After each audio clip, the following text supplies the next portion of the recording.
నమస్కారం. ప్రేక్షకులందరికీ శుభోదయం. ముందుగా ప్రేక్షకులందరికీ నరక చతుర్దశి దీపావళి పర్వదిన శుభాకాంక్షలు.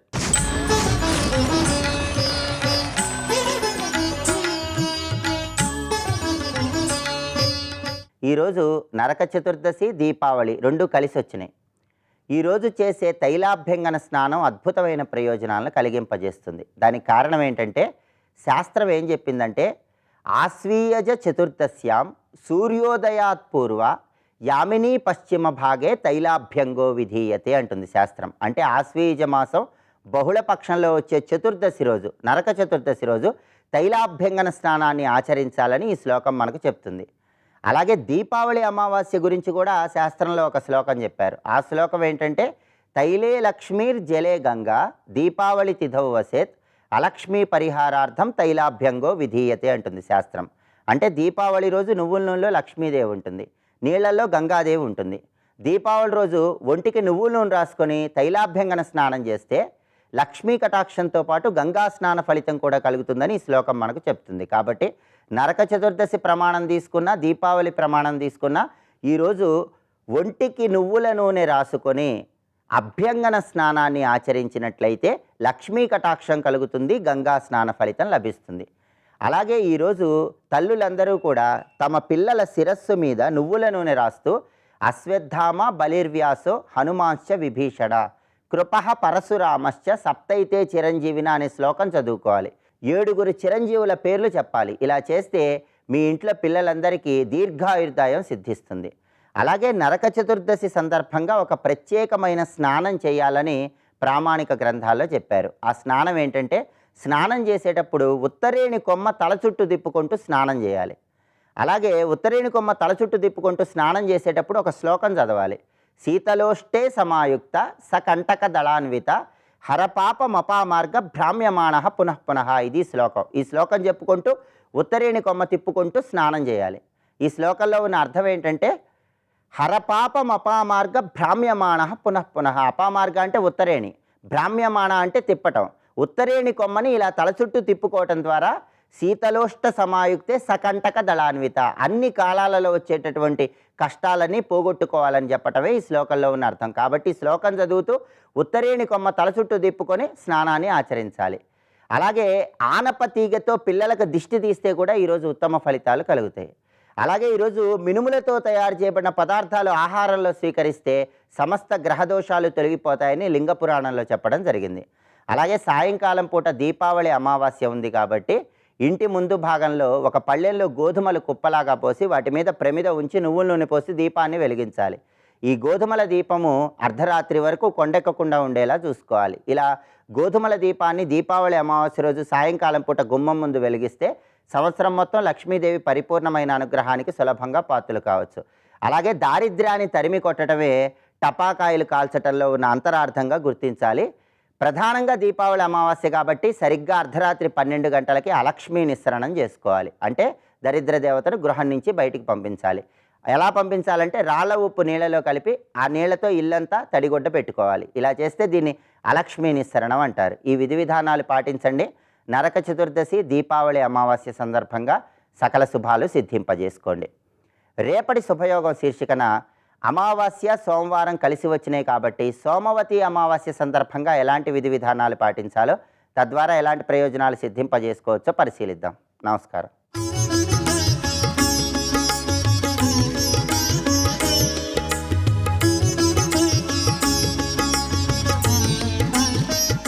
సరసిజనిలయే సరోజహస్తే ధవళతమాం శుకగంధమాల్యశోభే భగవతి హరివల్లభే మనోజ్ఞే త్రిభువనభూతికరి ప్రసీదమహ్యం.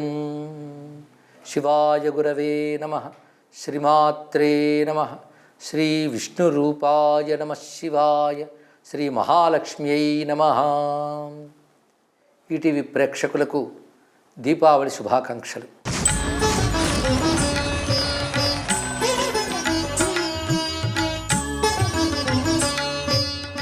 దీపావళి భారతీయ సంస్కృతిలో అత్యంత ప్రధానమైన పర్వం. ఆసేతు సీతాచలం ఉత్సాహంగా చేసుకుంటారు. ఒకవైపు సమూహంగా ఉత్సాహంగా చేసుకునే వేడుకతో పాటు ఆధ్యాత్మికంగా ధార్మికంగా ప్రాధాన్యం కలిగిన పర్వం ఇది. ఇక వేడుక అనగానే దీపాలు వెలిగించుకోవడం, అలాగే టపాకాయలు కాల్చడం ఇత్యాదులు అనుకుంటాం. కానీ ఈ పర్వంలో చేయవలసిన కృత్యములు ఉన్నాయి. అవి లక్ష్మీదేవి ఆరాధన, కుబేరుని ఆరాధన, అదేవిధంగా యముని స్మరించడం, బలిచక్రవర్తిని స్మరించడం, విశేషించి పితృకర్మలు చేయడం, ఇవన్నీ విధులుగా చెప్పారు. ఇందులో చాలా విశేషములు ఉన్నాయి. కొన్నైనా కనీసం చేయగలిగే స్థితిలో ఉండాలి. ముఖ్యంగా ఇది 5 రోజుల పర్వంగా కొన్ని చోట్ల చేస్తారు, 3 రోజుల పర్వంగా కొన్ని చోట్ల చేస్తారు. ఈ 2 శాస్త్ర ప్రమాణములే. 5 రోజులు అంటే ఆశ్వీజ బహుళ త్రయోదశి నుంచి మొదలుకొని త్రయోదశి, చతుర్దశి, అమావాస్య అయ్యాక కార్తీక శుద్ధ పాడ్యమి విధియ నాడు భగినీ హస్త భోజనం అనే దాంతో పూర్తవుతుంది.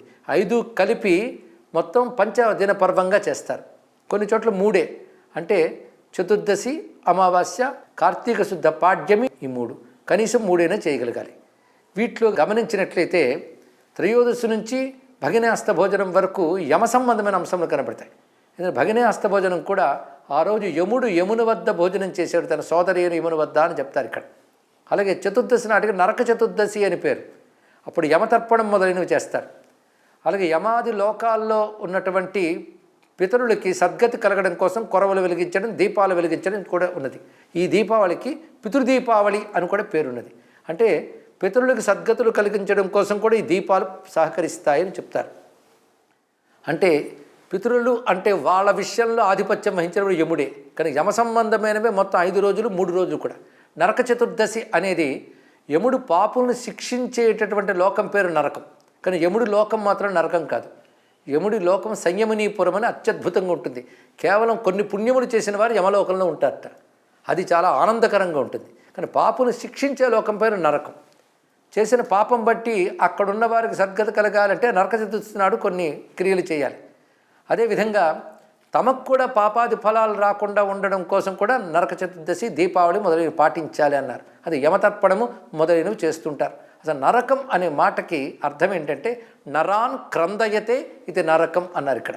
అంటే జీవుల్ని ఏడిపించినది అని అర్థం.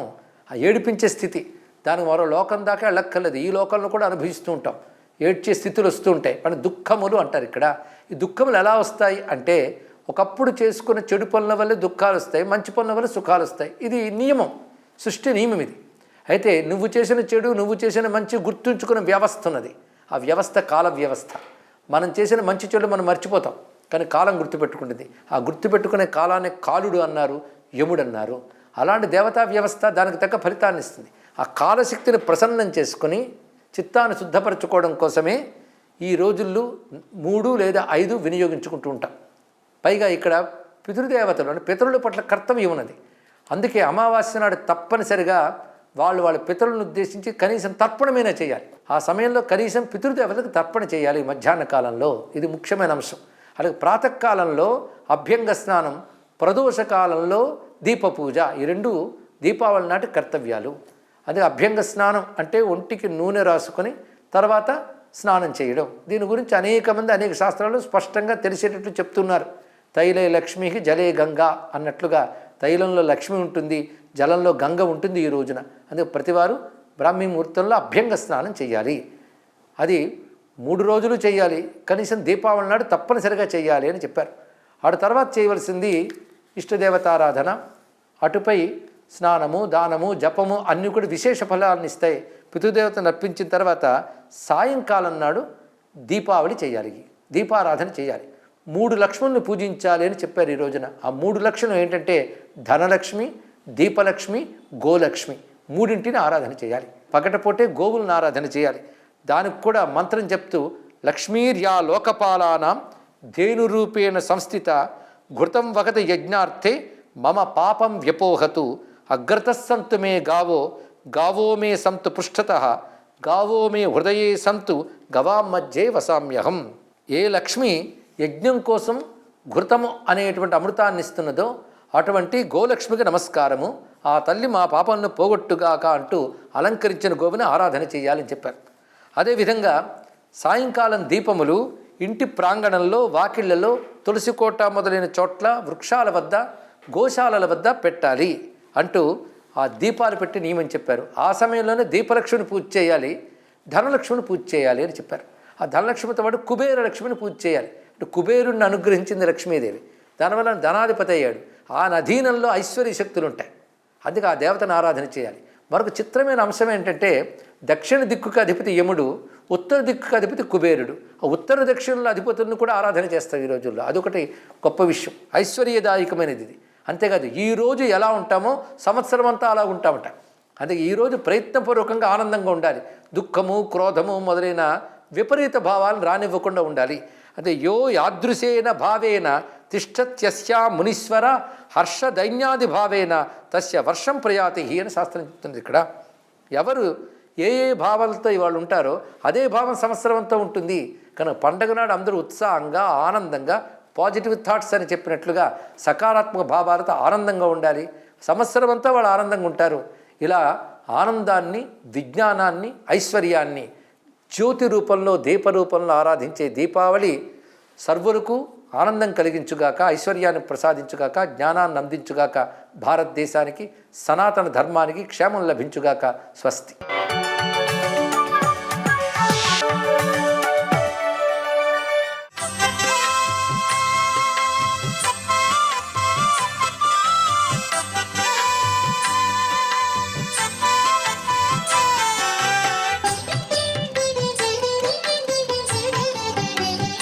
ఓం నమో నారాయణాయ, ఓం నమ శివాయ, శ్రీమాత్రే నమ.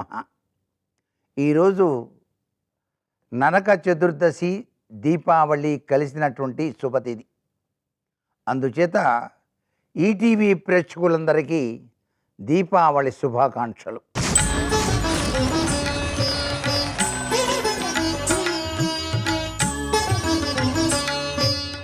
ఈ యొక్క సుదినాన ప్రతి ఒక్కరూ కూడాను తప్పనిసరిగా అభ్యంగన స్నానాదులు ఆచరించిన పిదప లక్ష్మీదేవి యొక్క దివ్యవంతమైన అనుగ్రహం కోసం లక్ష్మీం క్షీరసముద్రరాజతనయామంటూ ఆ తల్లిని విశిష్టవంతమైనటువంటి భక్తిభావన స్ఫూర్తితో పూజ చేసేటువంటి సాంప్రదాయం రాత్రి సమయంలో అత్యధికంగా ఆచరిస్తాం. ఇంటి ప్రాంగణం చుట్టూతా కూడాను దీపం జ్యోతి పరబ్రహ్మం, దీపం సర్వతమోహరం, దీపేన సాధ్యతే సర్వం, దీపలక్ష్మీ నమోస్తుతే అంటూ అష్టలక్ష్మీ స్వరూప ధ్యానం చేస్తూ దీపారాధన ఆచరించాలి. సుమనస వందిత సుందరి మాధవి అంటూ మొట్టమొదటిసారిగా దీపాన్ని వెలిగించేటువంటి సనాతన సాంప్రదాయ లక్షణం మన భారతీయ సంస్కృతిలో చోటు చేసుకుంది. ఈ రోజున ఇంటిలోనికి లక్ష్మీదేవి కళకళలాడుతూ రావమ్మ మహాలక్ష్మి అంటూ స్వాగతించేటువంటి సుదినంగా మనం దీపావళి పండుగను జరుపుకుంటున్నాం. అంతేకాకుండా ఈ యొక్క దీపావళి పండుగ చీకటలను తొలగించి వెలుగును ప్రసాదించే జ్ఞానతత్వానికి నిదర్శనం. లక్ష్మీదేవి పూజ చేసి వివిధ రకాలైనటువంటి పండ్లు అలాగే తీపి పదార్థాలను ఆ లక్ష్మీదేవికి సమర్పణ గావిస్తాం. అంతేకాకుండా కొంతమంది ఈ రోజుననే లక్ష్మీ హోమం అని కూడాను నిర్వహించేటువంటి సనాతన సంప్రదాయం కూడా ఉంది. ఈ విధి విధానాలు పాటించడం వల్ల అందరికీ అన్ని విధాల శ్రేయోదాయకవంతమైన ప్రభావాన్ని కలిగించే ఆ దీపలక్ష్మి మనకు శతవిధాలా కూడాను జ్ఞానాన్ని, ఐశ్వర్యాన్ని, సిరి సంపదల్ని ప్రసాదిస్తుంది అని చెప్పేసి శాస్త్రం. అందుకనే దీపావళి పండుగను మించిన పండుగ ఏదీ కనిపించదు. ఎంత ఆనందంగానో ఎంత ఆహ్లాదంగానో ఉంటుంది కదా. కొత్త బట్టలు కట్టుకొని చక్కగా దీపారాధన చేసుకొని లక్ష్మీదేవిని పూజించి అర్చించి తరింపజేసుకునేటువంటి శుభ గడియలు ఈ దీపలక్ష్మి స్వాగతం చెబుతూ ఆచరించేటువంటి విధి విధానాలు. అందుచేత ఆ దీపలక్ష్మిని మనం మనస్ఫూర్తిగా అమ్మ నీకు సర్వసంపదని ప్రసాదించే శక్తి ఉంది కాబట్టి మాపై నీ అనుగ్రహాన్ని ప్రసరింపజేయి తల్లి అంటూ లక్ష్మీ పూజ చేసి గనక ఆ తల్లిని గనక అర్చన చేసినట్లయితే తప్పనిసరిగా అష్టైశ్వర్య సిద్ధిని కలిగింపజేస్తుంది తల్లి. సర్వే జనా సుఖినో భవంతు.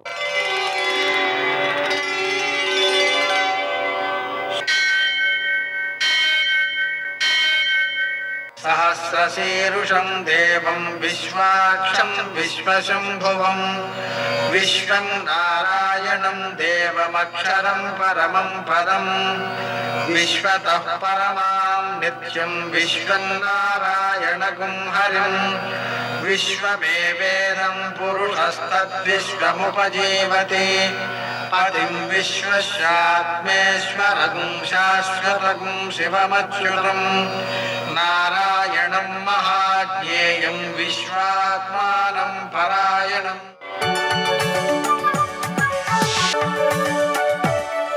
సూర్యశౌర్యమథేందురింద్రపదవీ సన్మంగళం మంగళం. కర్తా జగతాం భర్తా సంహర్తా మహసాం నిధి ప్రణమామిదమాదిత్యం బహిరంతస్తమోపహం. నేటి కాలమాన విశేషాలను గమనిద్దాం. స్వస్తి శ్రీ చాంద్రమాన శోభకృన్నామ సంవత్సరం దక్షిణాయనం శరదృతువు ఆశ్వయుజమాసం కృష్ణపక్షం ఆదివారం. సూర్యోదయం 6:23 సూర్యాస్తమయం 5:37. తిథి చతుర్దశి మధ్యాహ్నం 2:40 వరకు. నక్షత్రం స్వాతి రాత్రి 2:49 వరకు. వర్జం ఉదయం 7:35 నుంచి 9:15 వరకు.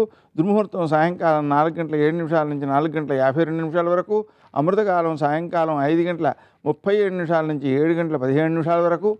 రాహుకాలం ఆదివారం కాబట్టి సాయంకాలం 4:30 నుంచి 6 గంటల వరకు. అష్టకౌరీత్యా శుభప్రదమైన సమయం మధ్యాహ్నం 2:50. నేటి విశేషం నరక చతుర్దశి. ఈటీవీ ప్రేక్షకులకు దీపావళి శుభాకాంక్షలు.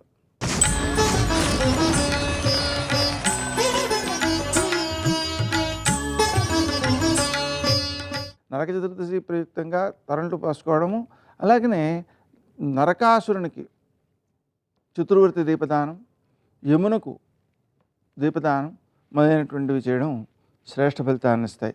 ఈ నరకాసురుని ఉద్దేశించి చేసేటువంటి దీపదానం 4 ఒత్తులతో ఉంటుంది. ఉదయకాలం సూర్యోదయానికి ముందు చేయాలి, అలాగే సాయంకాలం ప్రదోష సమయంలో కూడా చేయాలి. నరక చతుర్దశి ప్రయుక్తంగా గారెలు నివేదన చేయడం మొదలైనటువంటి కార్యక్రమాలు చేయాలి. పితృదేవతారాధన చేయాలి. అలాగే దీపావళి ప్రయుక్తంగా చేసేటువంటి లక్ష్మీ పూజ, అలక్ష్మీ నిస్సరణం, సాయంకాలం లక్ష్మీదేవికి పూజ చేయడం, అర్ధరాత్రి వేళ ఇల్లంతా తుడిచి ఆ తుక్కుని దీపం చూపిస్తూ బయట పోసేయడం, దీన్ని అలక్ష్మీ నిస్సరణం అంటారు. ఆ కార్యక్రమం చేయడం మంచిది. నేటి ఆణిముత్యాలు.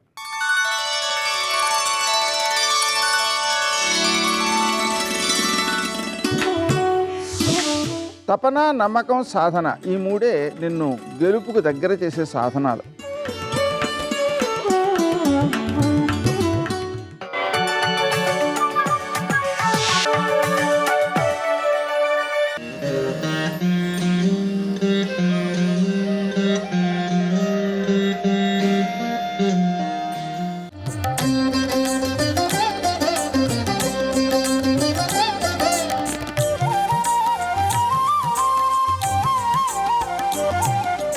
విశాలంగా పరుచుకున్న సాగర తీరం, సమున్నతమైన గిరిశిఖరాలు, ప్రకృతి సోయగాలకు ఆలవాలమై నిలిచే అరకు అందాలతో విశాఖ లోగిలి ముగ్ధ సమ్మోహనంగా భాసిల్లుతోంది.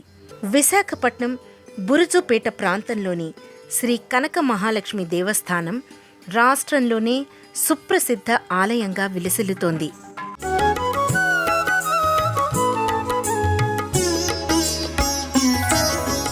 విశాఖలోని కనక మహాలక్ష్మి భక్తుల కొంగు బంగారం. తాము వీసమెత్తు బంగారం కొనుక్కున్నా, ఆస్తిపాస్తులు కలిసొచ్చినా, ఉద్యోగం దొరికినా, పెళ్లి సంబంధం కుదిరినా, సంతానం కలిగినా అదంతా కనక మహాలక్ష్మి అనుగ్రహంగానే ఈ ప్రాంతవాసులు భావిస్తారు. ఈ భక్తి భావన అమ్మ పట్ల వారికున్న ప్రగాఢమైన అచంచలమైన విశ్వాసాన్ని వెల్లడిస్తుంది.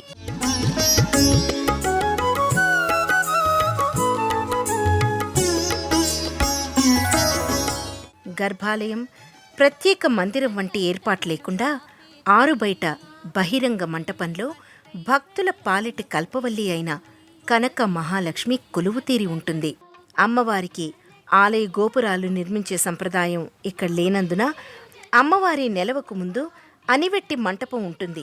దక్షిణ వైపున ఉన్న ప్రవేశ ద్వారం నుంచి ఉత్తర దిక్కులోకి భక్తులు ఆలయంలోకి ప్రవేశం చేస్తారు.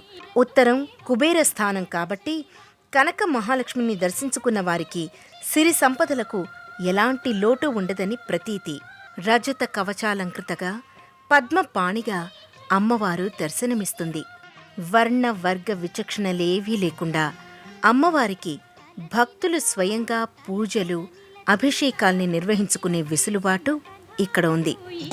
ఐకలి కల్మషనాశిని కామిని వైదిక రూపిణి వేదమయీ క్షీర సముద్భవ మంగళ రూపిణి మంత్ర నివాసిని మంత్రనుతే. సరసిజ నిలయే సరోజహస్తే ధవళతమాం సుఖగంధమాల్యశోభే భగవతీ హరివల్లభే మనోజ్ఞే త్రిభువన భూతికరి ప్రసీద మహ్యం అంటూ శంకర భగవత్పాదులు కనకధారాస్తవంలో శ్రీ కనక మహాలక్ష్మిని స్తుతి చేశారు. ఇంతటి విశిష్టమైన కనక మహాలక్ష్మి అమ్మవారి దర్శనం భక్తులందరూ సకల సన్మంగళదాయకంగా భావన చేస్తారు. ఆద్యంతము రమణీయము శ్రీలక్ష్మీదేవి కథా.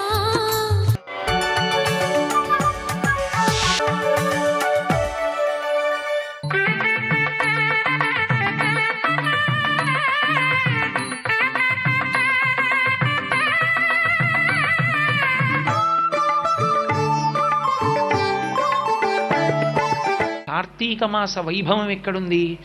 ఆశ్వీజమాసపు చిట్ట చివరి తిథిలో ఉంది. ఆశ్వీజమాసంలో వచ్చేటటువంటి చిట్ట చివరి తిథి ఏది? ఆ తిథి అమావాస్య. అమావాస్య ఎప్పుడు వచ్చినా పితృ సంబంధమైనటువంటి తిథి, దేవతా సంబంధమైన తిథిగా మనం చెప్పం దాన్ని. పైగా ఒక్క దీపావళి అమావాస్యకే వేదాంతంలో ఒక పేరుంది, ప్రేత అమావాస్య అని పేరు దానికి. ఎందుచేత? ప్రదోషకాలంలో పితృదేవతలందరూ వస్తారు. ప్రతి అమావాస్యకి మధ్యాహ్నం 12 గంటలకు వస్తారు. తనకి వారసులు ఎవరో వారింటి ముందుకు వస్తారు. అమావాస్య మధ్యాహ్నం 12 గంటలకి ప్రధానమైతే ఆశ్వీజమాసంలో వచ్చేటటువంటి అమావాస్యని ప్రేత అమావాస్య అన్నారు. కారణం, పితృదేవతలందరూ వస్తారు ప్రదోష వేళలో. వచ్చి వాళ్ళు ఆకాశ మార్గంలో నిలబడతారు. ఎందుకు నిలబడతారు అంటే, ఒరే ఇంత గొప్ప కాలం సంప్రాప్తమైందిరా, గతంలో చేసుకున్న పాపాలున్నాయి, అదిగో మా వాడు దుఃఖంతో ఉన్నాడు, కష్టంలో ఉన్నాడు, బాధల్లో ఉన్నాడు, ఉపయోగించుకుంటున్నాడా ఈ తిథిని చూడ్డానికి వస్తారు. అందుకే దీపావళి అమావాస్య నాటి సాయంకాలం అన్ని పూజల కన్నా ముందు పూజ ఏది అంటే దివిటీ కొట్టడం. దివిటీ ఎవరు కొట్టాలి? ఇంటికి పెద్దవాళ్ళు, మగపిల్లలు ఎవరున్నారో వాళ్ళు గోగుకర్ర మీద జ్యోతులు వేసి, ఒత్తులు వేసి వెలిగించి దక్షిణ దిక్కుగా వాటిని ఎత్తి చూపించాలి. నాన్నగారు, నేను వేదధర్మాన్ని తెలుసుకున్నాను, వేద ప్రమాణమునందు గౌరవం ఉంచాను, ఇవాల్టి తిథిని నేను జరుపుకుంటున్నాను. నాన్నగారండి, ఇవాల్టి తిథిని జరుపుకుని అలక్ష్మిని పోగొట్టుకుంటాను. నేను భగవదనుగ్రహాన్ని ఆంతరమునందు పొందుతాను జీవుడి ఉన్నతి కొరకు, బాహ్యమునందు ఇంట్లో సమస్త సమృద్ధి కొరకు లక్ష్మీదేవి యొక్క అనుగ్రహాన్ని పొందుతాను. నేను పెద్దల వలన తెలుసుకున్నాను ఆశ్వీజమాస వైభవాన్ని, కాబట్టి నేను దీన్ని పాటిస్తాను. నాన్నగారు, మీరు బయలుదేరండి, బాగా చీకటిగా ఉంది కాబట్టి మీకు నేను వెలుతురు చూపిస్తున్నాను. కొడుకు ధర్మోదకం ఇస్తాడు. దీపావళి అమావాస్య నాడు దివిటీ చూపిస్తాడు. వారిని గౌరవించవలసినటువంటి అవసరం ఒక బిడ్డడిగా నీకుంది. ఇప్పుడు వాళ్ళకి ఆ దివిటీ చూపించావు అంటే అర్థం ఏమిటి? వేద ప్రమాణమును తెలుసుకొని వేదప్రోక్తమైన విషయాన్ని నేను చేస్తాను. ఏమిటి వేదప్రోక్తమైన విషయం? ఆశ్వీజ కార్తీక మాసములు అత్యంత ప్రమాదకరమైనటువంటి నెలలు. ఆంతరమునందు జీవుడి ఉపాసనకి అవి ఎంత గొప్ప తిథిలో, బాహ్యమునందు అంత ప్రమాదకరమైనటువంటి నెలలు. ఆశ్వీజ మాసంలోనూ కార్తీక మాసంలోనూ కూడా అత్యంత ప్రధానమైనది ఏది అంటే దీపమే. ఆశ్వీజమాసం చిట్ట చివర వచ్చేటటువంటి అమావాస్య ఒక్కదానికే దీపావళి అమావాస్య అని ఒక ప్రత్యేకమైన పేరు. దీపావళి అంటే దీపముల వరుస అని. అందుకే దీపావళి అమావాస్య నాడు ఒక ప్రత్యేకత ఉంది. మనం ఎప్పుడు స్నానం చేసినా లౌకికమైనటువంటి జలములతో స్నానం చేస్తే గంగే చ యమునే చైవ గోదావరి సరస్వతి నర్మదే సింధు కావేర్యౌ జలేస్మిన్ సన్నిధింకురు అంటాం. మొట్టమొదట గంగ పేరు చెప్పి ఆ గంగ ఈ నీటి యందు ఆవాహన అగుగాక అని అడుగుతాం. కానీ ఒక్క దీపావళి అమావాస్య తిథి నాడు మాత్రం ఎక్కడెక్కడ నీరున్నా గంగ ఆ నీటిలోకి ఆవాహన అవుతుంది. అందుకే తైలే లక్ష్మీ జలే గంగా దీపావళి తిథౌ వసేత్ అలక్ష్మీ పరిహారార్థం తైలాభ్యంగో విధీయతే అంటే దీపావళి అమావాస్య నాడు నువ్వుల నూనెలోకి లక్ష్మీదేవి ప్రవేశిస్తుంది, నీటిలోకి గంగమ్మ ప్రవేశిస్తుంది. అందుకే తైలాభ్యంగో విధీయతే, నువ్వుల నూనె ఒంటికి రాసుకుని తెల్లవారుజామున స్నానం చేస్తారు. దీనికి ఆ నూనె శరీరానికి తగిలితే అలక్ష్మీ పరిహారార్థం, లక్ష్మీ స్పర్శ చేత అలక్ష్మి పోతుంది. సర్వం శ్రీ ఉమామహేశ్వర పరబ్రహ్మార్పణమస్తు. స్వస్తి.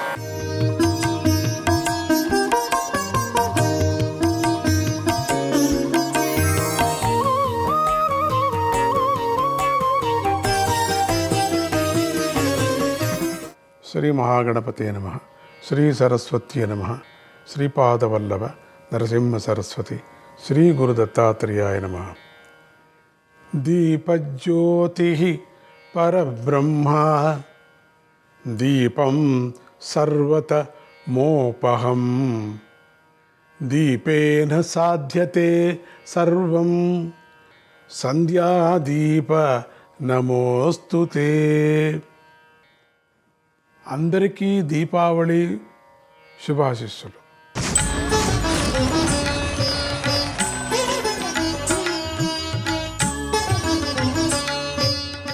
కాసుల సల్లి అనుగ్రహంతో అందరి ఇళ్లలోనూ సంపదలు వృద్ధి చెందుగాక. అందరూ సుఖ సంతోషాలతో కళకళలాడుతూ ఉండెదురుగాక ఆ అమ్మ కృప నుంచి. ఈ దీపావళి పండుగ ఉత్సాహాన్ని ఉల్లాసాన్ని కలిగిస్తుంది, మనస్సుకు ఆనందాన్ని లభింపజేస్తుంది. ఇంటిలో దీపారాధన చెయ్యటంతో అమంగళము, దారిద్ర్యము, అరిష్టాలు దూరమవుతాయి. లక్ష్మీదేవి ఇంటిలో స్థిరంగా ఉంటుంది కనుక ప్రతిరోజు ఉదయము సాయంకాలంలో దీపారాధన చేసి జీవితాన్ని సుఖమయం చేసుకోండి. లక్ష్మి అనుగ్రహాన్ని పొంది బంధు బాంధవులతో కలిసి సుఖంగా ఉండండి. దీపారాధన వల్ల శారీరక, మానసిక, ఆధ్యాత్మిక వికాసం కూడా కలుగుతుంది. దీపము పరబ్రహ్మ స్వరూపం కదా. దీపజ్యోతి ఆరాధన వల్ల పరబ్రహ్మను ఆరాధించినట్లు అవుతుంది కదా. పరబ్రహ్మోపాసనకు దీపం సాధనం అవుతుంది. దీపావళి పండుగకు సంబంధించి ఎన్నో గాథలు చెప్పబడి ఉన్నాయి. శ్రీకృష్ణుడు నరకాసురుణ్ణి వధించి ద్వారకకు రాగానే ప్రజలు పండుగ చేసుకున్నారు. బలిచక్రవర్తి వామనుడికి దానం చేసి తన మాట నిలబెట్టుకున్నందుకు ప్రజలు పండుగ చేసుకున్నారు. ఇన్ని కారణాలతో దీపావళి పండుగ ఏర్పడింది. అందరూ కలిసికట్టుగా ఉండి సుఖ సంతోషాలను అనుభవించండి అని ఈ పండుగ బోధిస్తుంది. వెలుగు బాటలో పయనించి హృదయంలో ప్రకాశాన్ని నింపుకొని భగవంతుడు ప్రసాదించిన సంపదతో తృప్తిపడి సుఖ సంతోషాలతో జీవించాలి. సర్వే జనాః సుఖినో భవంతు అని మన ధర్మం కదా. అట్లా చెప్పినట్లుగా అందరూ సుఖ సంతోషాలతో ఉండాలని కోరుకుంటూ ఉండాలి. అలా కోరుకోవటం వల్లనే త్యాగ బుద్ధి పెరుగుతుంది, సత్వగుణం వృద్ధి చెంది తమో గుణం అణిగిపోతుంది, జన్మ సార్థకమవుతుంది. వెలుగు వల్లే ఇది సాధ్యమవుతుంది. నరకాసురుడు భూదేవి వరాహస్వాముల పుత్రుడే అయినా కూడా అహంకరించి అజ్ఞానంతో ముగ్గిపోయాడు. దుర్మార్గుడే దేవమాత అదితిదేవి కుండలాలను కూడా అపహరించాడు కదా. వేల మంది స్త్రీలను బంధించాడు. దేవతలు నివసించే మణిపర్వతాన్ని దొంగలించాడు. లోకాలను బాధించాడు. నరకాసురుడు సత్య శ్రీకృష్ణుల వల్ల వధించడమనంతో లోకాలకు కలిగినటువంటి ఉపద్రవం తొలగిపోతుంది. అందరూ అజ్ఞానపు చీకటి నుండి బయటపడి అంతులేని ఆనందాన్ని అనుభవించారు. నరకుడిని అజ్ఞానానికి ప్రతీతిగా భావించి జ్ఞానానికి ప్రతీతికైనటువంటి దీపాన్ని వెలిగించి అజ్ఞానాన్ని దూరం చేయమని ఆ భగవంతుణ్ణి మనం ప్రార్థించాలి. నరక చతుర్దశి నాడు పితృదేవతలను యమధర్మరాజును పూజించాలి. నరక శబ్దానికి దుర్గతి అని కూడా అర్థం ఉంది.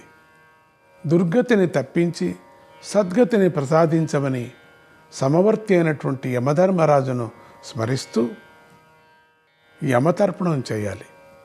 ఈ అమావాస్య రోజున లక్ష్మీదేవిని పూజించి దీపాలను వెలిగించండి. లోకంలో నెలకొన్న అంధకారాన్ని, హృదయంలోని అజ్ఞానాన్ని తొలగించమని శ్రీ లక్ష్మీనారాయణులను వేడుకోండి. దీపం చూసే జ్ఞాన ప్రకాశాన్ని ఆధారంగా చేసుకొని చీకటి నుండి వెలుగు వైపుకు, అమంగళం నుండి మంగళం వైపుకు, అశాంతి నుండి శాంతి వైపుకు, అజ్ఞానం నుండి జ్ఞానం వైపుకు, మృత్యువు నుండి అమరత్వం వైపుకు నడవండి. శ్రీ లక్ష్మీనారాయణుల అనుగ్రహంతో మీ జీవితాలు ప్రకాశవంతమగుగాక అని ఆశీర్వదిస్తూ శ్రీకృష్ణ పరబ్రహ్మణే నమః. జై గురుదత్త.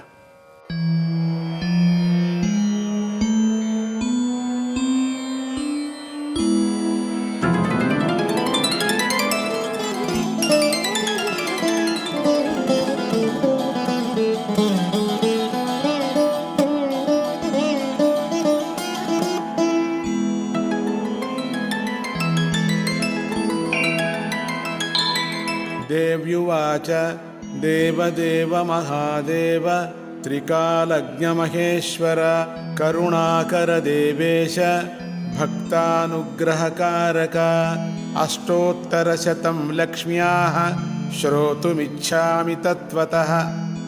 ईश्वर उवाच देवि साधु महाभागे महाभाग्यप्रदायकं सर्वैश्वर्यकरं पुण्यं सर्वपापप्रणाशनं सर्वदारिद्र्यशमनं श्रवणाद्भुक्तिमुक्तिदं राजवश्यकरं दिव्यं गुह्यात् गुह्यतरं परं दुर्लभं सर्वदेवानां चतुष्षष्टिकलास्पदं पद्मादीनां वरान्तानां निधीनां नित्यदायकं समस्तदेव संसेव्य मणिमाद्यष्टसिद्धिदं किमत्र बहुनोक्तेन देवी प्रत्यक्षदायकं तव प्रीत्याद्य वक्ष्यामि समाहितमनः शृणु। अस्य श्रीलक्ष्मी अष्टोत्तरशतनामस्तोत्रमहामन्त्रस्य महालक्ष्मीर्देवता क्लीं बीजं भुवनेश्वरी शक्तिः श्रीमहालक्ष्मी प्रसादसिद्ध्यर्थे पारायणे विनियोगः ध्यानम्।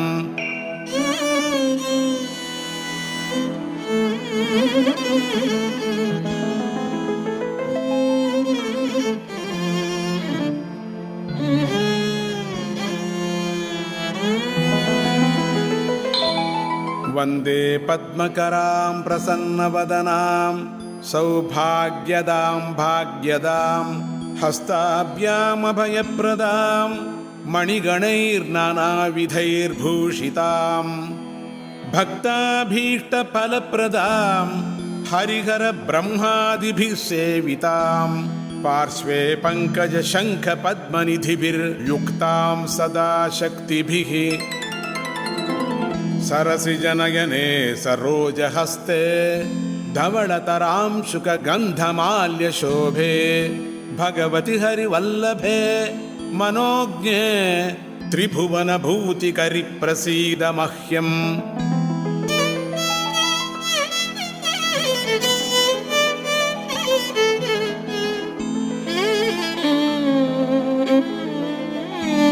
प्रकृतिं विकृतिं विद्यां सर्वभूतहितप्रदां श्रद्धां विभूतिं सुरभिं नमामि परमात्मिकां वाचं पद्मालयां पद्मां शुचिं स्वाहां स्वधां सुधां धन्यां हिरण्मयीं लक्ष्मीं नित्यपुष्टां विभावरीम् अदितिं च दितिं दीप्तां वसुधां वसुधारिणीं नमामि कमलां कान्तां कामां क्षीरोदसम्भवाम् अनुग्रहप्रदां बुद्धिमनघां हरिवल्लभाम् अशोकाममृतां दीप्तां लोकशोकविनाशिनीं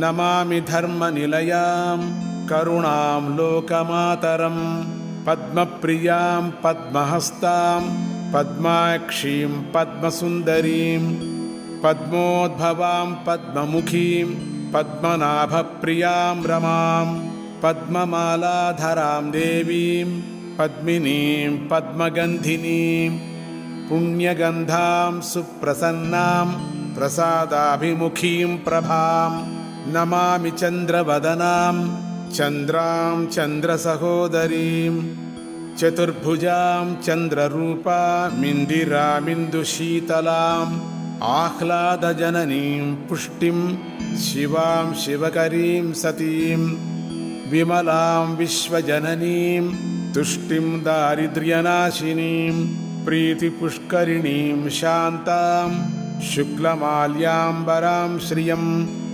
भास्करीं बिल्वनिलयां वरारोहां यशस्विनीं वसुन्धरामुदाराङ्गां हरिणीं हेममालिनीं धनधान्यकरीं सिद्धिं स्त्रैणसौम्यां शुभप्रदां नृपवेश्मगतानन्दां वरलक्ष्मीं वसुप्रदां शुभां हिरण्यप्राकारां समुद्रतनयां जयां नमामि मङ्गलां देवीं विष्णुवक्षस्थलस्थितां विष्णुपत्नीं प्रसन्नाक्षीं नारायणसमाश्रितां दारिद्र्यध्वंसिनीं देवीं सर्वोपद्रववारिणीं नवदुर्गां महाकाळीं ब्रह्मविष्णुशिवात्मिकां त्रिकालज्ञानसम्पन्नां नमामि भुवनेश्वरीम् लक्ष्मीं क्षीरसमुद्रराजतनयां श्रीरङ्गधामेश्वरीं दासीभूतसमस्तदेववनितां लोकैकदीपाङ्कुरां श्रीमन्मन्दकटाक्षलब्धविभवब्रह्मेन्द्रगङ्गाधरां त्वां त्रैलोक्यकुटुम्बिनीं सरसिजां वन्दे मुकुन्दप्रियां मातर्नमामि कमले कमलायताक्षी श्रीविष्णुहृत्कमलवासिनि लोकमातः क्षीरोदजे कमलकोमलगर्भगौरी लक्ष्मीप्रसीद सततं नमतां शरण्ये त्रिकालं यो जपेत् विद्वान् षण्मासं विजितेन्द्रियः दारिद्र्यध्वंसनं कृत्वा सर्वमाप्नोति यत्नतः देवी नाम सहस्रेषु पुण्यमष्टोत्तरं शतं येन श्रियमवाप्नोति कोटिजन्मदरिद्रतः भृगुवारे शतं धीमान् पठेद्वत्सरमात्रकम् अष्टैश्वर्यमवाप्नोति कुबेर इव भूतले दारिद्र्यमोचनं नाम स्तोत्रमम्बा परं शतं येन श्रियमवाप्नोति कोटिजन्मदरिद्रतः भुक्त्वा तु विपुलान् भोगानन्ते सायुज्यमाप्नुयात् प्रातःकाले पठेन्नित्यं सर्वदुःखोपशान्तये पठंस्तु चिन्तयेद्देवीं सर्वाभरणभूषिताम् इति श्रीलक्ष्मी अष्टोत्तरशतनामस्तोत्रं सम्पूर्णम्। हरिः ओम्।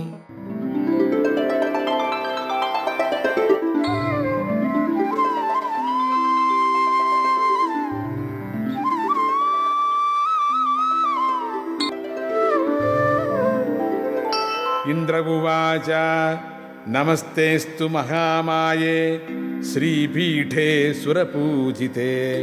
नमस्तेऽस्तु महामाये श्रीपीठे सुरपूजिते। शङ्खचक्रगदाहस्ते महालक्ष्मी नमोऽस्तु ते। शङ्खचक्रगदाहस्ते महालक्ष्मी नमोऽस्तु ते। नमस्ते गरुडारूढे कोलासुरभयङ्करी। नमस्ते गरुडारूढे कोलासुरभयङ्करी। सर्वपापहरे देवी महालक्ष्मी नमोऽस्तु ते। सर्वपापहरे देवी महालक्ष्मी नमोऽस्तु ते। सर्वज्ञे सर्ववरदे सर्वदुष्टभयङ्करी।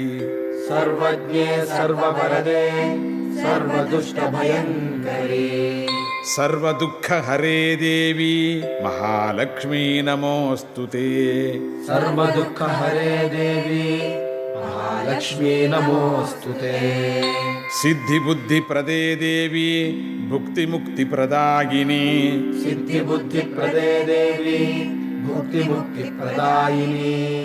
मन्त्रमूर्ते सदा देवी महालक्ष्मी नमोऽस्तु ते। मंत्रमूर्ते सदा देवी महालक्ष्मी नमोऽस्तु ते।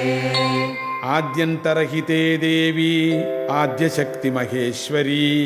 आद्यन्तरहिते देवी आद्यशक्तिमहेश्वरी। योगजे योगसम्भूते महालक्ष्मी नमोऽस्तु ते।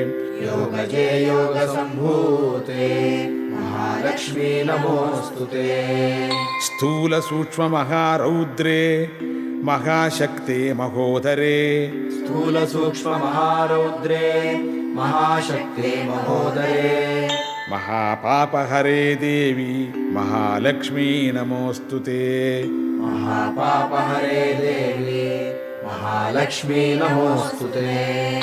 पद्मासनस्थिते देवी परब्रह्मस्वरूपिणी। पद्मासनस्थिते देवी परब्रह्मस्वरूपिणी। परमेशि जगन्मातः महालक्ष्मी नमोऽस्तु ते। परमेशि जगन्मातः महालक्ष्मी नमोऽस्तु ते।